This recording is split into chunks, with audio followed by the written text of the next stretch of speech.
Hej Johanna, nu får du att undervisa för snögge och bryggväving. Kvärt kan så se om bryggväving kvärt är det från? Bryggväving funnet i nekvebonton og fra jatnøltene. Ektve gentan var i bryggvån og kjørste. Vutsinga tog inn i øyla bryggväving.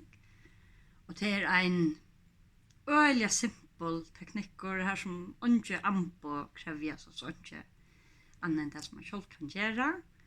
Og det kan gjøres øyla simpelt, og det kan gjøres for øyla komplisert. Så helt du alt kunne lære at bryggväva? Ja, det har alltid alt kunne lære. Ja. Det er pura sikkert. Hva kan man bruka det til? Har du også husko til hva man kan bruka det til? Det er alltid det genialt at gjøre hundarreimer. Ja. Det er alltid det er sånn ikke som ganger vi hunden. Ja. Du gjør det ikke noen hundarreim. Ja, og noe annet man hva bruker du det til? Til døms, hva har du gjort? Jeg har gjort bond til klæger, og jeg har gjort teimer til rossateimer. Og så har jeg gjort belter, reimer til tasker. Det har vi eisen gjort. Og det er den avmarsjus med, det er smalt, det er bond man gjør til man bryggvever. Ja.